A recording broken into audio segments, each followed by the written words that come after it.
The Tudors were not looking for a wife. They were looking for a survivor. And Catherine Parr, she didn't just survive Henry VIII. She managed him. Welcome back, my darlings, to Wed Behead, the only place where marriage is less romance and more high-stakes execution lottery. I am Lady Thorn, your guide through betrayal, bedchambers, and the occasional strategic near-death experience. And today, we meet the final boss of Tudor wives. Not the prettiest, not the youngest, and not the most dramatic, but easily the cleverest. By the time Catherine Parr arrives, Henry VIII is less virile king and more a wounded, paranoid walking infection wrapped in velvet. His leg is rotting. His temper is volcanic. His patience, well, that is non-existent. Romance, dead and buried, possibly executed. And into this comes Catherine Parr, a widow twice over, educated, calm, Protestant-leaning, basically everything Henry shouldn't want, which, of course, makes her irresistible. But here's where the gossip turns delicious. Catherine Parr did not want Henry. Oh, no. She was already in love with Thomas Seymour. Yes, that Seymour. Tall, charming, dangerous. The kind of man who smiles like trouble and means it. And Catherine, she was ready. Ready for love, ready for a normal life. Then Henry VIII notices her. And when the king notices you, you don't politely decline. You marry him, or you mysteriously stop existing. So Catherine does what any intelligent woman in Tudor England does. She buries her feelings, puts on the crown, and walks straight into the lion's mouth. Now let's be very clear. Catherine Parr was not just a wife. She was Henry's nurse, his emotional support human, his political advisor, and somehow the only adult in the room. She literally cared for his disgusting leg wound, the one that smelled so bad courtiers reportedly fainted. Romance is alive and well, ladies. But here's where she does something no other wife managed. She unites the family. She brings back Mary and restores Elizabeth to favor. She turns a fractured royal mess into something almost functional. It's like walking into chaos and calmly saying, "All right, children, stop screaming. We are having dinner." And somehow it works. Now, Catherine had one tiny flaw. She was too smart. She loved discussing religion, debating theology, questioning ideas, which is charming until you realize your husband execute people over less. Henry enjoyed these debates, at first, until one day he did not. Suddenly, Catherine isn't a stimulating conversationalist. She's a threat, a heretic, a woman with opinions. And just like that, a warrant is drawn up for her arrest.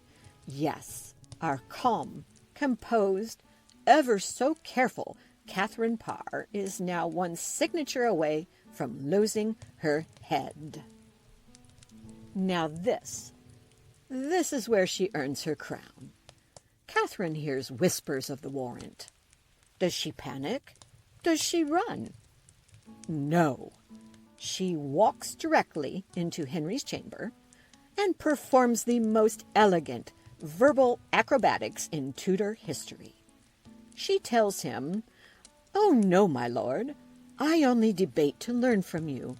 You are the superior mind, and I am merely your humble student."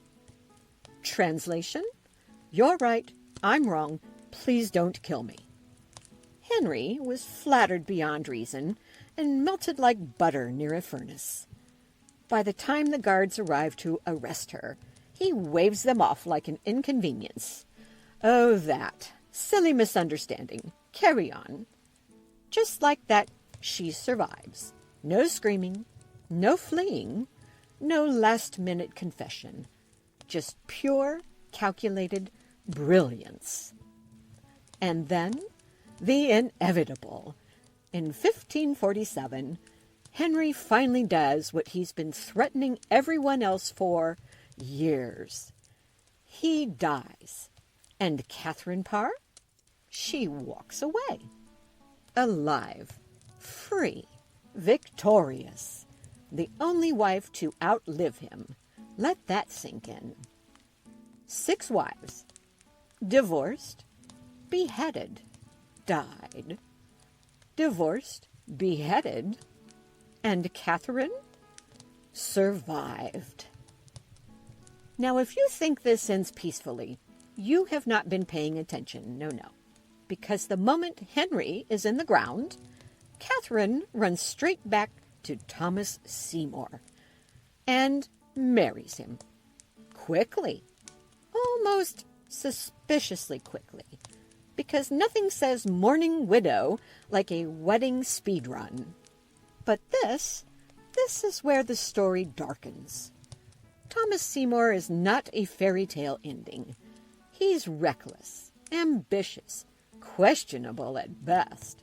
And Catherine, finally pregnant for the first time. After everything, she gets her chance at a real life, a real family, a real future. And then she dies in childbirth. Catherine Parr survived the most dangerous man in England, only to be undone by the one thing she actually wanted: love. So remember, my darlings, in Tudor England, it wasn't enough to be beautiful. It wasn't enough to be obedient. Sometimes the only way to survive was to be the smartest person in the room and know exactly when to pretend you weren't. And just when you thought the queens were the main event in this season 1, no, darling, they were merely the glittering casualties. In season 2, we slip behind the velvet curtain and meet the true architects of chaos, the whisperers, plotters, and power-hungry puppeteers who turned court life into a blood sport.